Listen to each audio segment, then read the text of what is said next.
2025 भर्तियों का वर्ष आज ही सुनिश्चित करें अपना सिलेक्शन और डाउनलोड करें तैयारी कर लो ऐप। नमस्कार, एजुकेशन नगरी में आपका स्वागत है और मैं हूं आपके साथ विनीत। जैसा कि पशु परिचर भर्ती का रिजल्ट जारी कर दिया गया है, जिसको लेकर के 10 लाख से ज्यादा अभ्यर्थियों को लंबा इंतजार था, लेकिन जैसे ही यह रिजल्ट जारी हुआ उसको लेकर के विवाद भी खड़ा हो गया है। इसमें 6th पारी के जो रिजल्ट जारी हुआ है उसमें अभ्यर्थियों को ज्यादा नंबर देने का आरोप लग रहा है। हमारे साथ बात करने के लिए राजस्थान कर्मचारी चयन बोर्ड के अध्यक्ष मेजर जनरल आलोक राज हैं। उनसे जानेंगे कि आखिर ये किस तरीके से क्या विवाद है और क्यों ऐसा हुआ है। सर, रिजल्ट जारी होने के बाद अब सवाल खड़े हो रहे हैं कि 6th पारी का जो एग्जाम हुआ था उसमें अभ्यर्थियों के 25 से 30 नंबर ज्यादा आ रहे हैं, जबकि 1 और 4 पारी के जो एग्जाम था उसमें कम कर दिए गए हैं। तो इसमें क्या है पूरा मामला और क्यों ऐसा हो रहा है सर? देखिए, नमस्कार, जय हिंद। आप सबको जानना चाहिए कि जो पशु परिचय परीक्षा हुई थी ये 6 पारियों में हुई थी, 1 से 3 दिसंबर को, और इसमें लगभग 11 लाख बच्चे बैठे थे परीक्षा के अंदर। फॉर्म तो काफ़ी बच्चों ने भरा था, 17 लाख 18 लाख बच्चों ने फॉर्म भरा था और 6 पारियों में परीक्षा हुई थी।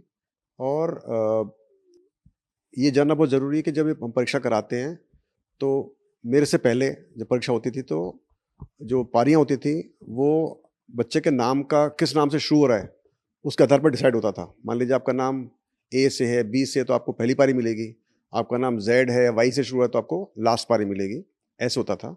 लेकिन हमने वो सिस्टम चेंज कर दिया था। तो पशु परिचय परीक्षा के अंदर हमने एट रैंडम सबको अलॉट किया है, यानी कि आपकी पारी कोई सी भी आ सकती है, आपका कंप्यूटर डिसाइड करेगा, पहली बात। दूसरी बात, परीक्षा जो परीक्षा का जो पेपर होता है वो मेरे आने से पहले शायद मेरे ऐसा लगता है मुझको कि वो पारी वाइज होता था कि भाई पहली पारी में कौन सा पेपर आएगा, दूसरी पारी में कौन सा पेपर आएगा, तीसरी में कौन सा आएगा। लेकिन जब से मैं आया मैंने ये सिस्टम चेंज कर दिया था और किस पारी में कौन सा पेपर जाएगा ये उसी क्षण डिसाइड होता है, परीक्षा के 2 घंटे पहले। मान लो ये परीक्षा जैसे हमें पशु परिचय कराई थी, हमें 8 सेट बने हुए थे। 8 में से हमने 6 सेट इस्तेमाल करने थे। तो हमने 1 तारीख को सुबह परीक्षा के स्टार्ट होने के लगभग 2-2.5 घंटे पहले डिसाइड किया ड्रॉ ऑफ लॉटरी से, यानी कि हमने चिट डाली और डिसाइड किया भी कौन सा वाला पेपर जाएगा। तो हमने सारे कोड लिख दिए, कलर का लेबल का लिख दिया। तो जिस पर्ची निकली हमने वो पेपर उस दिन चला दिया। फिर दोबारा जब परीक्षा हुई 2nd पारी की, फिर दोबारा हमने चिट निकाली।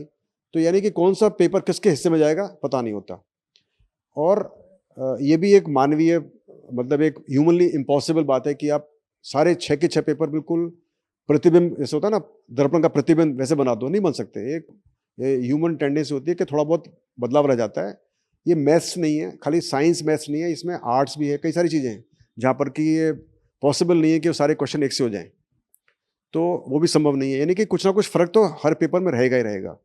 और हर पेपर को देने वाले बच्चे भी अलग अलग होंगे। लेकिन सिलेक्शन ऑफ पारी, किस बच्चे के कौन सी हिस्से में पारी आएगी वो एट रैंडम होता है।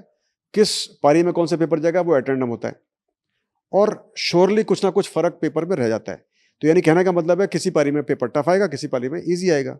लेकिन किस हिस्से में ईजी पेपर आएगा, किसके हिस्से में टफ पेपर आएगा, ये एक किस्मत की बात होती है। अब ये कार्रवाई हो जाएगी, होने के बाद में फिर उसके मार्क्स हम लेते हैं।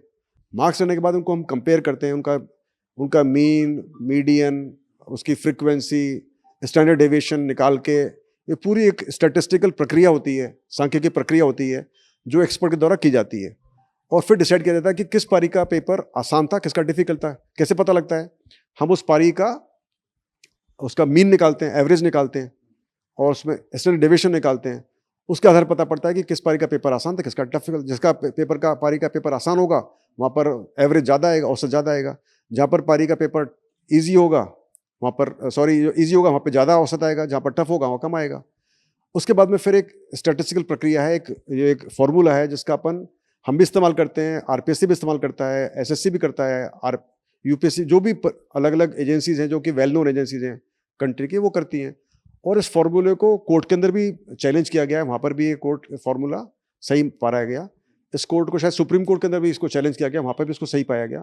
तो एक यूनिवर्सल फार्मूला है जो कि हमेशा से यूज़ करते हैं, हमने पहले भी यूज़ किया हुआ है। अभी सीईटी के अंदर भी हमने यूज़ किया था। सिर्फ सीईटी में फ़र्क ये था कि वहाँ पर बहुत ज़्यादा बच्चे पास हो गए, इसलिए किसी को अखरा नहीं और ज़्यादा फर्क भी नहीं पड़ा। लेकिन पटवारी परीक्षा जो पहली बार हुई थी उसके अंदर भी ऑलमोस्ट सेम तरह का था कि नंबर काफ़ी बढ़े थे, 8-10 नंबर बढ़े थे, 8-10 नंबर कम हुए थे। उसके अंदर भी फ़र्क 20 नंबर का हो गया था। तो कहने का मेरा तात्पर्य ये है कि इसमें अपना कोई कंट्रोल नहीं होता है, ये सब एक साइंटिफिक तरीके से होता है, बहुत ही well tested well proven system है, जिसकी वजह से मार्क्स घटते और बढ़ते हैं। तो जिस पारी का पेपर आसान होता है वहाँ के उनके बच्चों के मार्क्स कम होते हैं, जिस पारी का पेपर डिफिकल्ट होता है उस पारी के बच्चों के मार्क्स जुड़ते हैं। तो उस हिसाब से पूरी कार्रवाई की गई है, बिल्कुल एक जो ड्यू प्रोसेस होता है उस हिसाब से पूरी कार्रवाई की गई है, और फिर उस हिसाब से मार्क्स कम ज़्यादा हुए उसके आधार पर फिर रिजल्ट बनाया गया है। जो 6 पारी के अभ्यर्थी थे उसमें ज्यादातर सेलेक्ट हो रहे हैं, तो अभ्यर्थियों का ये भी आरोप है कि एक ही पारी के अभ्यर्थी ज्यादा सेलेक्ट ज्यादा क्यों हो रहे हैं? जैसे कि आपने बताया कि पेपर का फर्क होता है, लेकिन इसमें जो दूसरी पारी के एग्जाम है उनको नुकसान हो रहा है। नहीं, देखिए, नुकसान फायदे हम देखते नहीं है, हम देख ही नहीं सकते नुकसान फायदे का। हम तो सिर्फ देखते हैं प्रोसेस क्या होना चाहिए, तो हमने वो प्रोसेस अपनाया है। हमने जो मार्क्स से सब बच्चों के उससे प्रोसेस लगाया, फॉर्मूला लगाया, फिर कार्रवाई की है। अब उसके बाद में किसका सिलेक्शन हो रहा है किसका नहीं हो रहा हमने चेक भी नहीं किया अभी तक। नाम चेक कर पाते हैं, नाम को चेक करना चाहिए, क्योंकि ये प्रोसेस है। हम ये थोड़ी कि मान लो ज़्यादा बच्चे सेलेक्ट हो तो हम चेंज कर दें प्रोसेस को। वो कोई सिस्टम नहीं, जो फॉर्मूला बना है उसको यूज़ करना पड़ेगा। अपनी मर्जी से हम नया फार्मूला नहीं बना सकते, इसी की वजह से ये कार्रवाई हो रही है।